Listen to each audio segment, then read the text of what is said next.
नमस्कार रसिक श्रोते हो. आपल्या शब्दछंद क्रिएशन्स या यूट्यूब चॅनलवर आजपासून दर आठवड्याला आपण एका पुस्तकाचे क्रमशः वाचन करणार आहोत. अरुणा ढेरे लिखित कृष्ण किनारा. आज ऐकूया भाग पहिला. कथेचं नाव आहे राधा. वाचक स्वर आसावरी बर्वे. राधा. राधा आली आहे इथे या राजमंदिरात? खरंच? पण प्रतिहारीनं सांगितलं तेव्हा? कृष्णानं अस्वस्थपणे केसातून हात फिरवला आणि न राहून तोच आपल्या कक्षाबाहेर निघाला. एवढ्यात ती आली. द्वारापाशी एकदा थबकली. तोही स्तब्ध उभा. प्रतिहारी मागे सरकून दिसेनासा झाला. किती दिवसांनी पाहतोय हिला? दिवसांनी कसलं, वर्षांनी, युगांनी म्हटलं तरी चालेल. जर ही राधाच आहे यावर विश्वास ठेवायचा झाला तर फार बदलून गेली आहे. ती पुढे आली. अगदी त्याच्यापासून 4 हातांवर येऊन उभी राहिली आणि एकदम हसली. काय बघतोयस? हनुवटी उचलून तिने विचारलं. हे हसू तुझं. अगदी बदललं नाही बघ राधे. इतकी म्हातारी व्हायला आलीस तरी तशीच हसतेयस 14-15 वर्षांच्या पोरीसारखी. आणि ते हनुवटी उचलून प्रश्न विचारणंही तसंच आहे. तू तीच आहेस. प्रश्न चुकला तुझा. मी काय बघतोय ते तर तुला माहिती आहे. माहिती होतंच पूर्वीपासून. किती बघतोयस असं विचारायची तुझी सवय. ती एकदम उभी थरथरली. म्हणजे तू विसरला नाहीस? कृष्ण हसला. कधी भेटू तुला सांग, आणि कुठे? तसाच मनकवडा आहेस रे अजून. खरंच भेटशील? अरे तेवढ्यासाठी तर आले इतकं अंतर एरवी. उद्या समुद्रकाठी असंच दिवे लागणीनंतर. तिथे एक देऊळ आहे बघ छोटंसं. तू थांब तिथे. तुला येता येईल? राजा आहेस. कृष्णानं तिच्यासाठी आसन सरकवलं आणि बाहेर हाक दिली. सेवक धावत आला. त्यानं सूचना दिली. नको कृष्णा, आत्ता काही नको. मी निघते. मला माहिती आहे इथे द्वारकेला येणं आणि माझ्याकडे इथे येणं यासाठी केवढं काही ओलांडलं आहेस तू धीर करून. मी तुला इथे थांबवत नाही आहे. फक्त. सेवकानं दुधानं भरलेला पेला तिच्या पुढ्यात धरला. डोळे उचलून तिने एकवार कृष्णाकडे पाहिलं आणि हात पुढे केला. पण तिचा हात पेल्यापर्यंत पोचण्यापूर्वीच कृष्णानं त्वरेनं तो तबकातून उचलला होता. सेवक मान लववत बाहेर गेला आणि राधा हसली. मला ओशाळं करू नकोस असं. घे. त्यानं तिच्या पुढे धरलेला पेला तिनं सहज ओठाला लावला, न बोलता. मग उठून ओठ टिपत म्हणाली, येते रे, आणि झटकन पाठ फिरवून आली तशी गेली सुद्धा. अजूनही विश्वास बसत नाही की ती इथे आली होती. कृष्णानं पेला हातात धरत स्वतःशीच एक सुस्कारा सोडला. पण हा रिकामा पेला तेवढं सांगेल? तू दिलंस तर विष देखील घेईन मी कृष्णा, असं म्हणायची नेहमी. आणि आत्ता तरी काय, दूध थोडंच प्यायलं तिनं. चाहूल लागली म्हणून त्यानं पाहिलं. रुक्मिणी केव्हा आत आली होती आणि त्याला कधीपासून तसा पेला हातात घेऊन उभा असलेला निरखत होती कळलंही नाही त्याला. त्याचं लक्ष गेल्यावर ती म्लान हसली आणि तिनं सेवकाला हाक मारून रिकामा पेला घेऊन जाण्याची खूण केली. थोडा वेळ मी एकटा राहू रुक्मिणी? फार दमलोय. मग येतो मी भोजन कक्षात, कृष्णानं म्हटलं. रुक्मिणीनं उत्तर दिलं नाही. गवाक्षातून लांबवर द्वारकेतले दिवे उजळलेले दिसत होते.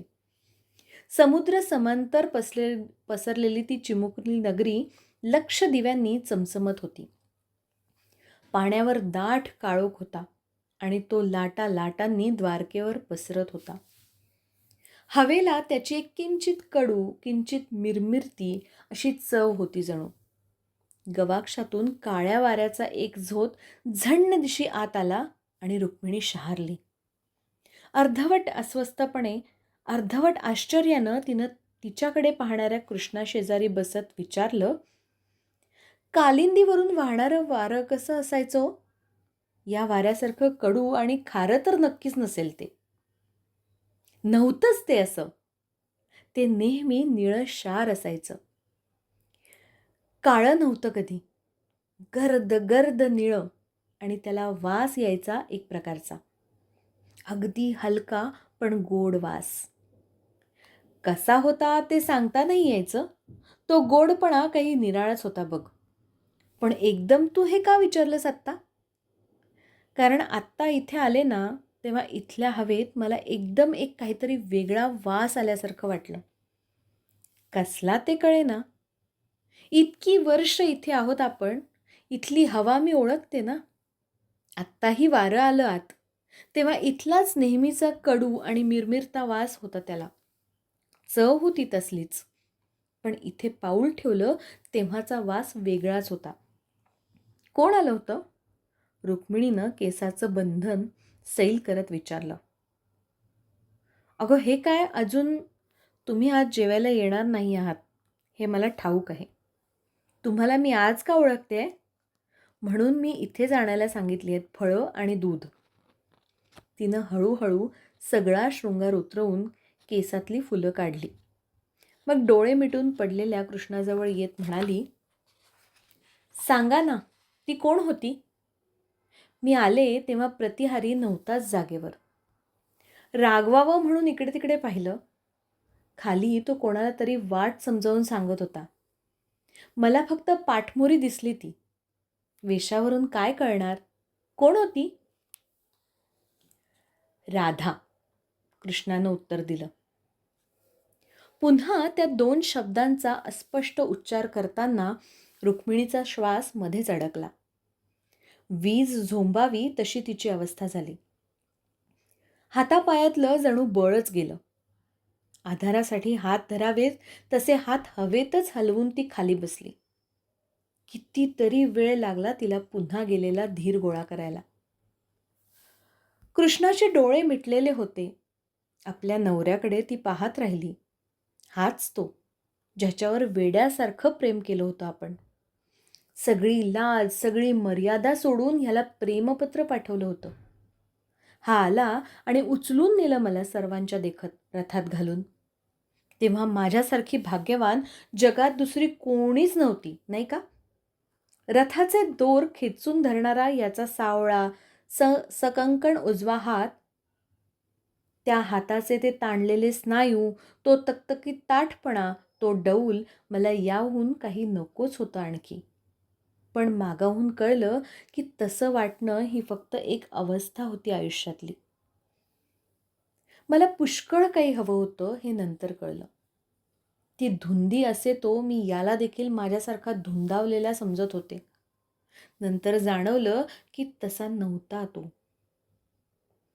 माझ्या समजुती पलीकडे फार उरला हा माझा नवरा. तिच्या डोळ्यात एकदम पाणी जमून आलं. खूप मागचं आठवावं असा तिचा स्वभाव नव्हता खरं म्हणजे. पण काही गोष्टी ती कधीच विसरू शकली नाही. तिला एक जुनी रात्र आठवली. त्या रात्री तिला प्रथम राधेविषयी कळलं होतं. त्यांच्या गाढ प्रणयाच्या रात्रीपैकीच ती एक सुरुवातीची रात्र होती. पहिल्या भरानंतरच्या थकव्यानं ती झोपून गेली होती. किती वेळ कोण जाणे. जाग आली तेव्हा तिनं लाडातच हात लांबवला होता. पण शेजारी नव्हताच तिचा कृष्ण. तिनं दचकून डोळे उघडले. तेव्हा पाठमोरा होता. गवाक्षातून बाहेर पाहत होता.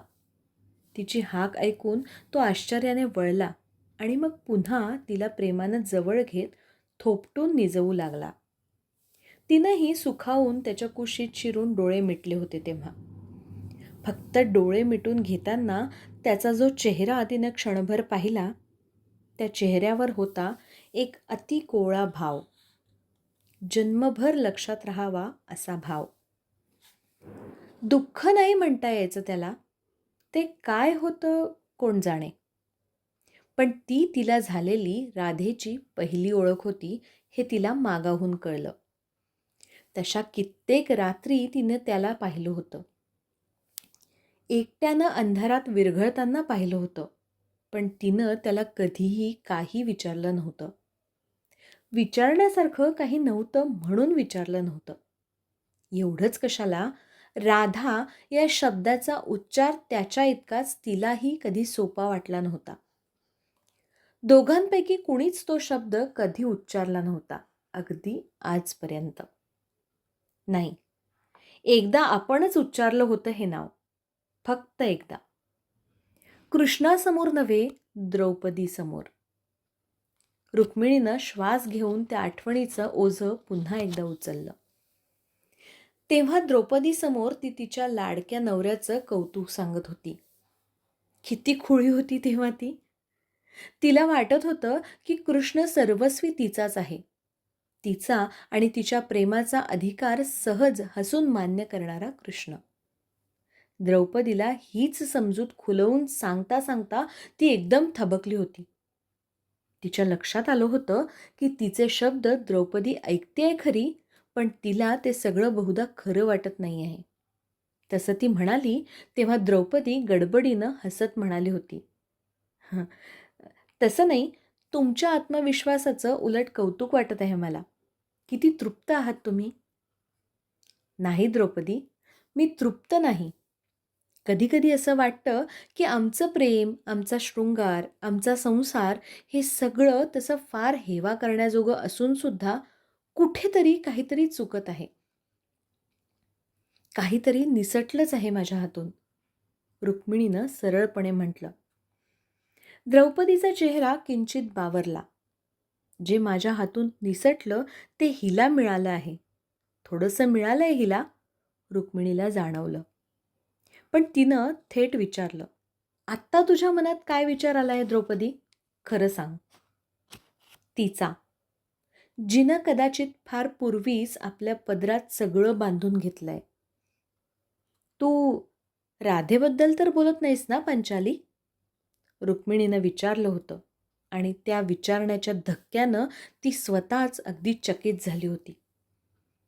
न बोलता तेव्हा द्रौपदीनं तिच्या हातात आपले हात गुंफले होते आणि तिच्या मोकळ्या केसांचा एक घमघमता काळाभोर रंग रुक्मिणीभोवती सळकन हलला होता. आत्ता ते आठवताना तिने एकदम कृष्णाचा हात पकडत म्हटलं, मला तिला भेटायचंय. मला भेटायचंय तिला. रुक्मिणी, कृष्ण नवलानं म्हणाला. डोळे उघडून उठून बसला. मला भेटायचंय. एकदा तरी ती भेटावी म्हणून कित्येक वर्ष तळमळले आहे मी. मला भेटल्याशिवाय तिला जाता यायचं नाही परत. सांगा तिला. सांगेन. तिच्या आवेगानं किंचित दबून तो हलकेच म्हणाला. नुसतं सांगेन म्हणून चालणार नाही, मला वचन द्या. वेडी आहेस का तू? मला वचन द्या, ती तशीच आग्रहानं म्हणाली. ठीक आहे, मी वचन देतो. त्यानं तिच्या तळव्यावर आपला हात ठेवला. तिनं तो घट्ट धरून ठेवला. कृष्णानं तिला मग जवळ घेतलं आणि तिला हलकं थोपटत तो म्हणाला, जा आता रुक्मिणी, थोडा वेळ तरी. केव्हा जाणार आहात तिच्याकडे? उद्या. उद्या याच वेळी. तो पुन्हा सैलपणे आडवा झाला. परवाची भेट मात्र रात्रीची ठरवू नका. तुम्ही उजळ माथ्यानं तिला उघड भेटलात तरी काही हरकत नाही माझी. ते जास्त सभ्य होईल. रुक्मिणीचा आवाज तीव्र नव्हता, पण कृष्णाचा चेहरा गडद झाला. अगदी शांतपणे त्यानं कूस बदलली आणि म्हटलं, जा तू रुक्मिणी, परवा तशी वेळ यायची नाही. पुढील भाग क्रमशः. धन्यवाद.